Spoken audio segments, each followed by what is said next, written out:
வணக்கம்.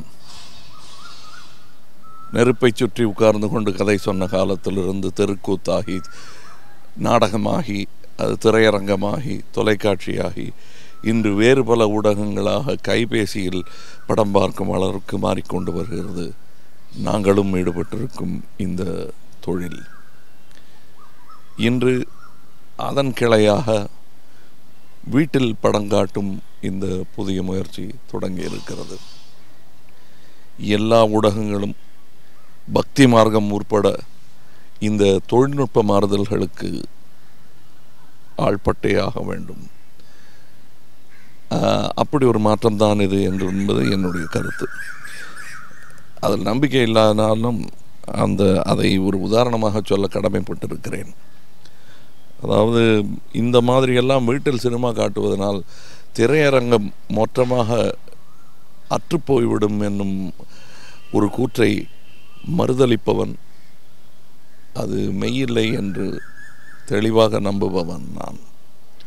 அந்த உதாரணம், நான் சொல்ல வந்த உதாரணம், கேலண்டரில் எத்தனை தான் சாமி படங்களை போட்டாலும் அந்தந்த ஸ்தலங்களுக்கு சென்று சாமி கும்பிடும் பழக்கம் நம்பிக்கையுள்ளவர்களுக்கு இருப்பது போல் ஒரு கலாச்சாரம் வழக்கமாகிவிட்ட கூட்டத்துடன் சினிமா பார்க்கும் என்ற இந்த குணம் மாறாது என்பது என்னுடைய அழுத்தமான திண்ணமான கருத்து.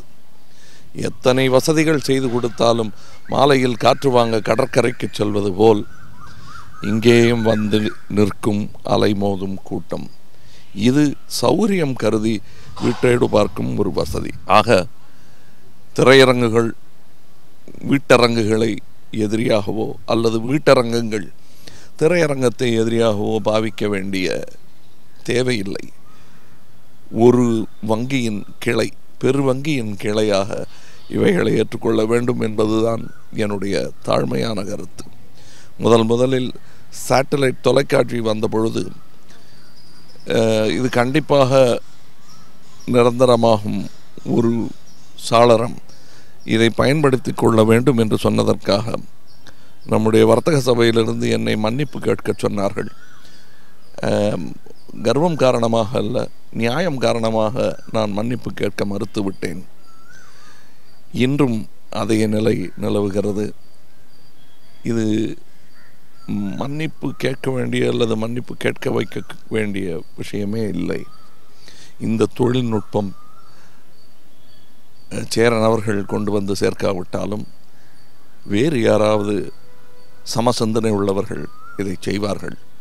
ஆனால் இன்று சகோதரர் சேரன் அவர்கள் இதை செய்து கொண்டிருக்கிறார். அவர்களின் முயற்சி வெற்றி பெற என் வாழ்த்துக்கள். நான் வாழ்த்துவதை விட மக்கள் வாழ்த்தினால் இன்னும் நலம் பெறும் இந்த வியாபாரம், எங்கள் வியாபாரம்.